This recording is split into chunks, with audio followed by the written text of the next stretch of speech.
Believe in yourself. You have the potential to not just pass UPSC but to excel. Keep the flame of self belief burning bright. Hello everyone. Good morning. This is Disha. Welcome back to my YouTube channel and I hope आप सभी अच्छे होंगे. मैं तो ठीक ही हूँ. सबसे पहले तो आई एम सॉरी, मैं काफ़ी दिनों के बाद आप लोगों से मिल रही हूँ एंड काफ़ी दिनों से मैं वीडियोस वगैरह नहीं डाल रही थी बिकॉज़ ऑफ सम रीजंस. मेरे एग्ज़ाम्स थे सो दैट मैं उसी में बिज़ी थी एंड मैं यूट्यूब और स्टडी को एक साथ मैनेज नहीं कर पा रही थी. इसीलिए मैंने सोचा कि मैं अपनी स्टडीज़ पे ज़्यादा फोकस करूँ. कभी कभी मुझे लगता है मेरी ये अचानक से डिसीज़न लेने की आदत मुझे काफ़ी कुछ फेस कराएगी लाइफ में. ऐसा मैं क्यों कह रही हूँ वो आपको मेरी वीडियो की लास्ट तक पता चल जाएगा. Now coming on vlog. सबसे पहले मैं सुबह उठी and I woke up at 5 AM. मेरी ऑटोमेटिकली नींद खुल गई थी एंड आई वॉज़ लाइक कि थोड़ा सा और सो लेते हैं बिकॉज़ मैं कल रात में देर से सोई थी बट मुझे नींद ही नहीं आ रही थी. टू बी ऑनेस्ट मुझे आजकल सही से नींद नहीं आ रही है एंड मुझे लग रहा है कि मुझे फ्यूचर की काफ़ी ज़्यादा टेंशन रहती है. तो 10 मिनट तो मैं ऐसे ही सोचती रही कि कैसे क्या करूँगी and how will I spend my whole day. Then मैं उठी, सारे मॉर्निंग के बेसिक रिचुअल्स कंप्लीट किया like prayer, stretching and all. फिर मैंने थोड़ी सी प्लानिंग की. आप लोगों ने मेरी डायरी में देख ही लिया होगा मैंने आगे की वीडियोस में क्या क्या मैं ऐड करने वाली हूँ और मैंने सोचा है कुछ वो आपको वीडियोस में अपकमिंग वीडियोस में आपको देखने को ज़रूर मिलेगा. देन मैंने अपने दिन का टारगेट बनाया सो दैट मैं फोकस्ड रहूँ कि मुझे मेनली ये सब कवर करना है. नहीं तो मैं बहुत ज़्यादा फ्रस्ट्रेटेड फील करने लगती हूँ अगर टारगेट ना लिखूँ और वो अचीव होगा नहीं होगा. लेकिन ऐसा टारगेट मैं बनाती हूँ जो मेरा अचीव हो जाता है. इसीलिए मुझे लगता है कि टारगेट बनाना बहुत ज़्यादा ज़रूरी है. अगर आप टारगेट नहीं बनाते हो तो आपको समझ ही नहीं आएगा कि मैं क्या करूँ, क्योंकि इतना बड़ा सिलेबस है. आप कहाँ से स्टार्ट करोगे, कहाँ एंड करोगे, ये सब बहुत ज़्यादा फ्रस्ट्रेटिंग रहता है. इसलिए आप एक प्लान ज़रूर बनाएं अपने सिलेबस को ख़त्म करने का. Then I made tea and had breakfast. उसके बाद मैं बैठ गई थी पढ़ने बिकॉज़ इट्स 7:30 AM एंड ठंड बहुत ज़्यादा थी बिकॉज़ 2 दिन से यहाँ पे बारिश हो रही है जिसकी वजह से ठंड भी बढ़ गई थी. तो मैंने पढ़ाई करने का डिसाइड किया और बिस्तर पे ही मैं बैठ गई थी एंड प्लीज़ डोंट जज मी. अच्छे से ओढ़ के मैं बैठ गई थी क्योंकि ठंडी वगैरह लग जाती है तो बहुत ज़्यादा डेज़ ख़राब हो जाते हैं जिसकी वजह से. And approx 9 to 9:30 AM I took shower. Then getting ready for the library so that वहाँ पे मैं अपने 4 से 5 घंटे प्रोडक्टिवली यूज़ कर सकूँ. सोचा तो मैंने यही था कि मैं लाइब्रेरी जाऊंगी बट मुझे सडनली कॉलेज जाना पड़ गया था. तो ये मेरी NCERT की रीडिंग है. मैंने सोचा था अभी मैं कुछ क्वेश्चंस वगैरह सॉल्व करूंगी जो कि सीटेट वाले भी होंगे और RO वाले भी होंगे. तो उनका मैं previous year question paper solve करने वाली थी. तो मैंने सोचा थोड़ा सा अपना NCERT का देख लेते हैं क्योंकि उसमें जो होते हैं NCERT रिलेटेड क्वेश्चंस भी पूछे जाते हैं. अगर आपका स्ट्रॉन्ग है तो आप वो क्वेश्चंस अच्छे से कर लेंगे.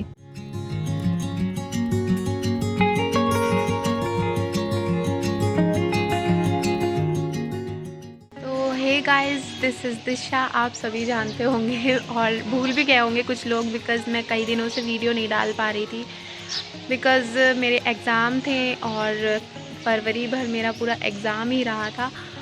RO का भी एग्ज़ाम मैंने दिया था, UP पुलिस का भी दिया था, मेरे कॉलेज के एग्ज़ाम भी लगे थे. तो RO का जो एक्सपीरियंस था मेरा फ़र्स्ट टाइम ही था और UP पुलिस का भी मेरा फ़र्स्ट टाइम था.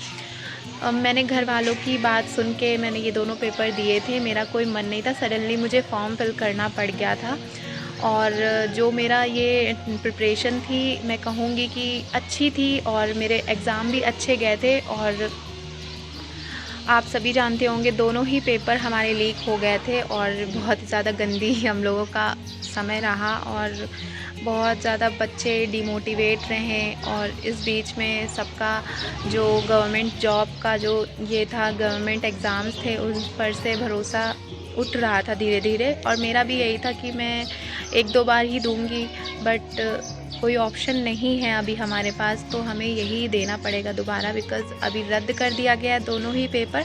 फिर से हमें प्रिपरेशन करके फिर से एग्ज़ाम देना पड़ेगा।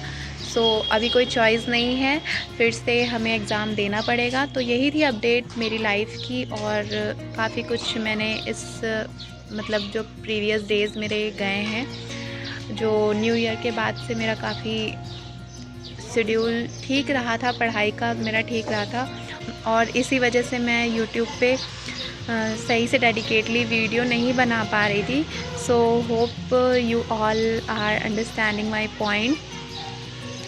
तो देखते हैं हमारा आगे का जो डेज़ रहेगा वो कैसा रहने वाला है। मैं अभी कॉलेज से आई थी बिकॉज़ मुझे कॉलेज में कुछ काम था, सर्टिफिकेट वगैरह लेना था, तो उस एंड नेक्स्ट सेमेस्टर का भी जो सब्जेक्ट्स वगैरह होते हैं उससे मुझे पूछने थे सर से। तो यही सब चीज़ें थी। तो ये थी मेरी लाइफ की अपडेट्स। और काफ़ी लोग कमेंट कर रहे थे कि जब आपके पास टाइम हो तो वीडियो ज़रूर बनाइएगा। तो मैं इसलिए वीडियो बना रही हूँ बिकॉज़ मेरे कुछ कम्युनिटी में लोग जुड़े हैं, मैं उनको मतलब वो नहीं करना चाहती, वो लोग मेरे साथ किसी वजह से जुड़े हैं, इस वजह से तो मैं वीडियो बनाऊंगी। And so yeah let's get started our video. और देखते हैं हमारा आज का जो टारगेट है वो कंप्लीट हो पाता है या नहीं हो पाता है। मैंने बहुत ही बेसिक टारगेट्स रखे हैं जो मैं कंप्लीट कर लूँगी आज। और सडनली मुझे कॉलेज जाना पड़ गया, नहीं तो अभी मेरा आधा टारगेट कंप्लीट हो जाता।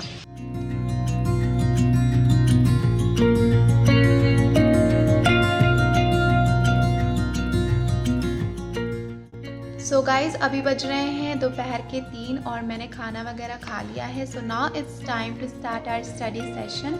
और मैं अभी अपनी जगह पे बैठ गई हूँ जहाँ मुझे पढ़ना है। और तो अभी मैं previous year question paper solve करूँगी, then I will start with syllabus मैंने लिख के रख लिया था पहले ही, और कुछ उसमें इंपॉर्टेंट टॉपिक्स थे मैंने पहले ही भी कवर कर रखा था, बट अभी फिर से उसे गो थ्रू करूँगी मैं एक बार फिर से। देन उसमें से जो मतलब स्टार्टिंग से ही जो भी टॉपिक्स होंगे उसे कवर करूँगी।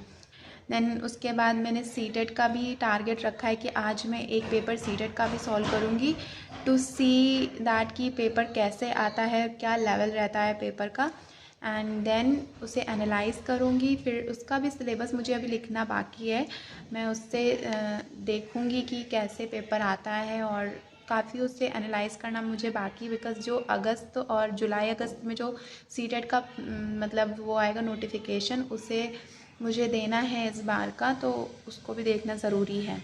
बिकॉज़ मैं बीएड कर रही हूँ, तो बीएड में ये इम्पॉर्टेंट हो जाता है कि अगर आपका एक और मतलब 1-2 अगर आपका सेमेस्टर हो गया है तो आप सीटेट का पेपर दे सकते हो। तो मुझे इस बार देना है और उसके लिए मैं सोच रही हूँ एक ही बार में मेरा निकल जाए, तो मुझे काफ़ी ज़्यादा मेहनत करने की ज़रूरत है, बिकॉज़ अभी सीटेट का जो लेवल है वो बहुत ज़्यादा हाई हो रहा है धीरे धीरे। और ARO का तो मुझे री एग्ज़ाम देना ही है, साथ में यूपी पुलिस का भी, तो इस वजह से मुझे काफ़ी ज़्यादा मेहनत करने की ज़रूरत है। और मैं आप लोग को बता दूं कि मैं इस बार यूपीएससी का पेपर नहीं दे पाऊंगी, बिकॉज़ ऑलरेडी मेरे पास 3 एग्ज़ाम्स हैं जो मुझे प्रिपेयर करने हैं, इस वजह से आप लोगों को मैं बोल रही हूँ। So yeah let's get started our study session. काफ़ी ज़्यादा बातें हो गई और मेरा हाथ भी दर्द हो रहा है फ़ोन पकड़े पकड़े। तो या देखते हैं कैसा मैं टारगेट अपना रख पाती हूँ और क्या मेरा कंप्लीट हो पाता है कि नहीं हो पाता है। और जो भी टॉपिक्स मैं आज कवर करूँगी उसे मैं आप लोग को एट द एंड वीडियो में बता दूँगी कि क्या क्या मैंने टॉपिक कवर किया और कहाँ से कवर किया। सो होप उससे आपको हेल्प मिल सकेगी। एंड जो भी लोग ARO की प्रिपरेशन कर रहे हैं मुझे कमेंट सेक्शन में ज़रूर बताइएगा। Hope you like this video, and if you like, do like, share and subscribe to support me.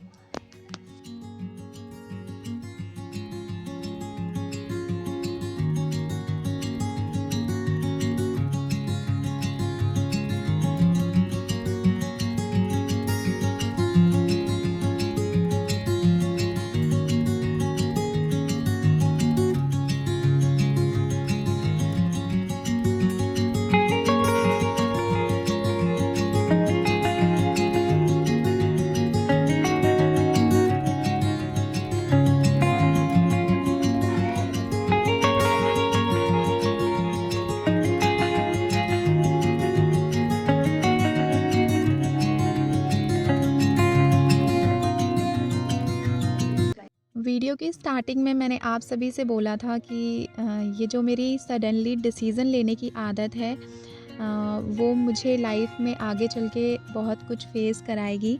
मैंने इसलिए बोला था बिकॉज़ ये जो आरओ का एग्ज़ाम था और यूपी पुलिस का एग्ज़ाम था, मुझे नहीं देना चाहिए। और मैंने घर वालों का मतलब बात सुन के मैंने अपने अंदर से मतलब जो डिसीज़न था उसको चेंज कर दिया अचानक से, क्योंकि मेरा तो स्टार्टिंग से यूपीएससी था ना। जो मेरा यूपीएससी का टारगेट था वो तो मेरा साइड में हो गया। और मैंने सोचा था कि आरओ का एग्ज़ाम अभी है, 40 दिनों में मैं दे दूँगी और ये ख़त्म हो जाएगा। बट अगर आपने एक बार दे दिया तो देखिए कितनी सारी सिचुएशन कैसी बदल जाती है। आप यूपीएससी का भी नहीं दे पा रहे हो, आपके पास आरओ का भी एग्ज़ाम है और यूपी पुलिस का भी दोबारा से हो रहा है। सो सिचुएशन चेंज हो जाती है। तो आपका जब एक डिसीज़न था आप उसी पे ही फ़ोकस्ड रहें। मैंने तो ये गलती कर दी, बट आप मेरी गलती से सीखिए कि अगर आपका एक डिसीज़न है उसी पे आप स्टक रहिए और उसी को ही करिए। एक ना एक दिन होगा, ज़रूर होगा। और अपने डिसीज़न को जब तक ना चेंज करें जब तक आपके अंदर से आवाज़ नहीं आती, उसे अच्छे से पहले सोच लें, देन आप कोई भी चीज़ डिसाइड करें। मैंने तो मेरा ये बिल्कुल लास्ट डिसीज़न है कि मैं इस बार यूपीएससी का एग्ज़ाम नहीं दे रही हूँ और नेक्स्ट अटेम्प्ट होप सो मैं दे पाऊँगी।